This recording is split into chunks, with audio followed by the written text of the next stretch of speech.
Bayi ini terjebak di saluran pembuangan. Kok bisa? Begini ceritanya. Seorang pria mendengar suara tangisan bayi di dalam dinding kamar mandi. Dia pun menelpon 911 dan tim penyelamat pun datang. Awalnya mereka menduga kalau pria itu sedang mabuk atau mengalami gangguan mental. Tetapi karena situasinya aneh, mereka pun mulai menggunakan pemeriksaan menggunakan alat pendeteksi suara. Setelah menelusuri sumber suara, mereka menyadari bahwa seorang bayi telah dibuang ke dalam toilet dan terjebak di saluran pembuangan pipa. Mereka sangatlah kaget ada bayi yang terjebak di dalam pipa saluran air, masih hidup tetapi sangatlah kritis.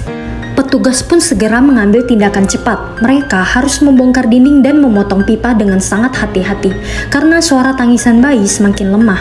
Setiap detik sangat berarti bagi mereka. Suasana pun menjadi sangatlah tegang. Kesalahan sedikit saja bisa membahayakan nyawa si bayi.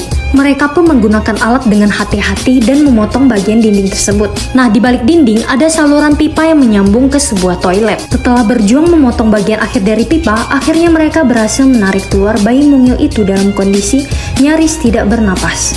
Nah, salah satu petugas pun dalam keadaan yang darurat ini, mereka segera memberikan pertolongan darurat kepada bayi itu supaya bayi itu selamat. Mereka pun segera melakukan resusitasi, dan dengan cepat, bayi pun akhirnya mulai menangis lagi, tanda bahwa ia masih hidup. Seluruh tim yang ada di sana pun mulai lega dan terharu. Mereka pun segera membawa bayi itu ke rumah sakit, sembari mencari tahu siapa yang membuang bayi tersebut.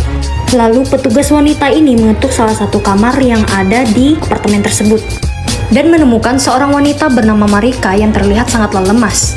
Diketahui bahwa dia baru saja melahirkan anaknya dan membuangnya ke pipa pembuangan.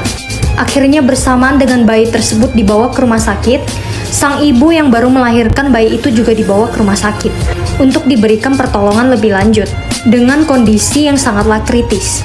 Saksikan videoku yang lain hanya di Snack Video ya.